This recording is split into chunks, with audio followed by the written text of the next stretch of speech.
Hey guys, welcome back to my channel. If this is your first visit, hi, I'm Alaina, and this is the Organized Money, where we talk about planning, productivity, organization, and managing money. If that interests you, then make sure that you click that subscribe button, as I would love to have you be a part of our little family. Today's video is going to be on my December 2018 budget.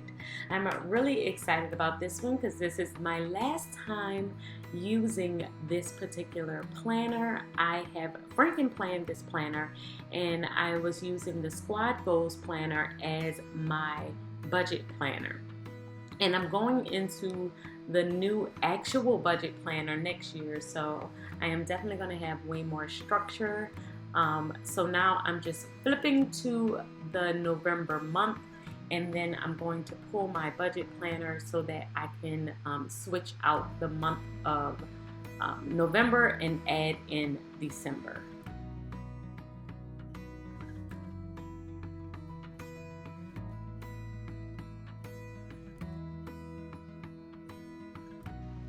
So now that I have December pulled out, I am going to keep November on the side just for some reference so that I can remember everything that I have coming up in the month as I'm writing down my bills. So a couple of you guys wanted more details when I do these budget with me's. They said the monthly was a little too quick. So I'm just showing you right now the sticker books that I'm going to be using. And I am going to talk a little bit more about my process and exactly what I am doing when I am setting up my month. So the first thing that I'm going to do is lay down the stickers that I am using to pay my mortgage. This sticker is the pay bill sticker from the mom sticker book, and I'm using this because I pay our mortgage every Monday and I divide it up into 4 increments. This helps us out so that we don't have a large chunk come out of any one check, and I am able to kind of spread out the bills so that it helps us out because we are on a variable income. The next thing that I'm doing is laying down my car stickers. This is to mark down when I am paying my car note and my car insurance. I'm actually going to end up adding a third car because I divide my car note into 2 payments because I like to pay a little bit extra each month. The next thing I'm putting is just a little note to remind myself to look at our family vacation budget. Every year we go to see my husband's family for Christmas, and I just wanted to remind myself that this is something that I need to look at. Decided that I'm going to use the Papermate Inkjoy gel pens on this spread, and I wanted to spruce up the stickers a little bit more, so I added some houses that I got from Sweet Bean Plans to mark down my mortgage payment.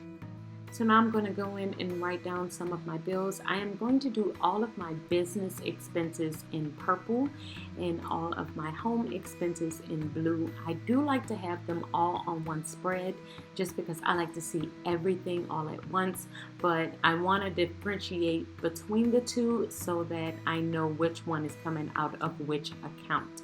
So I'm writing down all the ones that I have coming up for my mortgage and my Etsy bill. I don't know exactly how much it's going to be yet, so I wrote down the title, but I did leave it blank.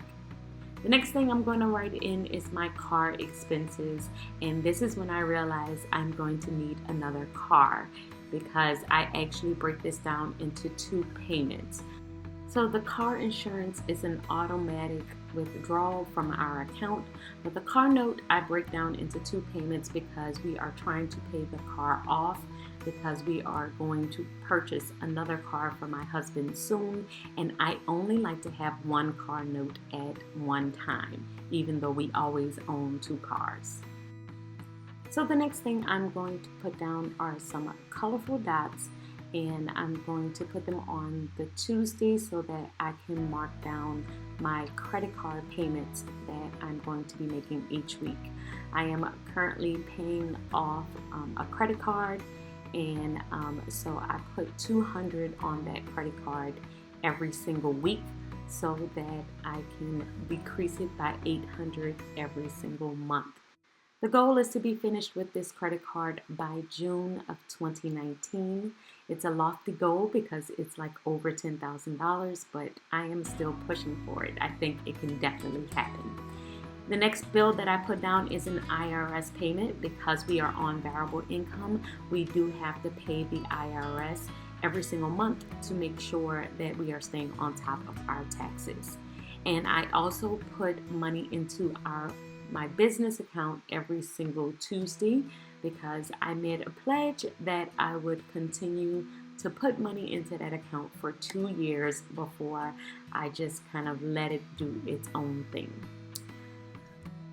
Then I have a Roth IRA payment that I am putting into. This is just for retirement, and that's going to be an auto draft.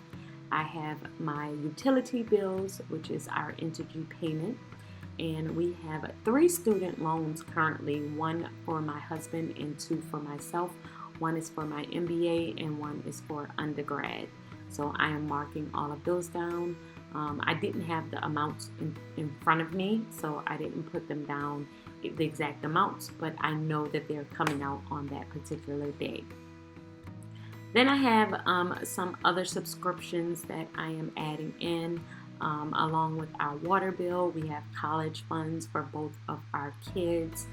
We have our life insurance payment. I have my website fees, all of that comes out, so I'm marking all of those down.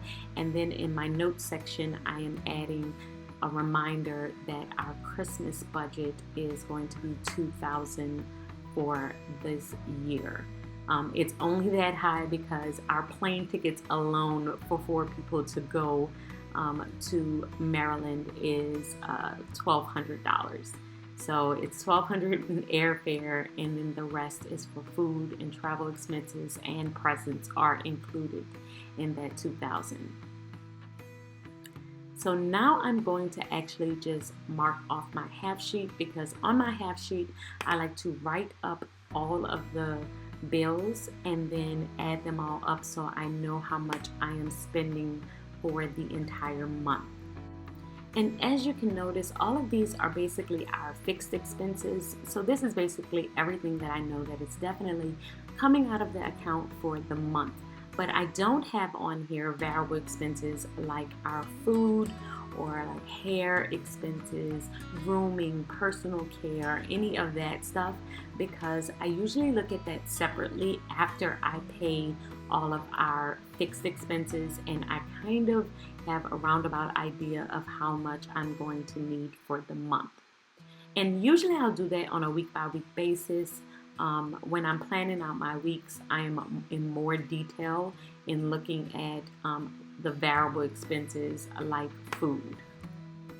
So on the front side here, I am adding up all of the items that we'll need for our home budget. So this is all of the things that we will have for home, and then on the opposite side, I'm going to add my business budget. Even though I know, I kind of put everything together, I do like to keep them separate so that I know exactly how much I need for business and for our household expenses. For my business budget, I do break it down by category so that I can see how much I'm spending in a particular area. Payroll is pretty standard. I know it's pretty much going to be the exact same amount every month. However, my marketing budget, I will adjust based on sales. If I'm not having such a great month, I might boost up some of my marketing expenses and add more money from my personal account to my business account to make sure that I am continuously promoting the business. So I just like to keep track of stuff like that so I can see how much I'm spending versus how much we are making. So now I am adding November back to my business budget, which is the Squad Goals Planner. And then I'm going to add December back to my main planner that I am using for the rest of December. Everything is switching in 2019, so if you haven't seen my 2019 planner setup, I will link it above, because the way that I'm doing my budgets will definitely change with the budget planner that I'm using next year. I'm really excited about that. So that is it for this plan with me. I hope you guys have enjoyed it, and I will see you in the next one. Bye, guys.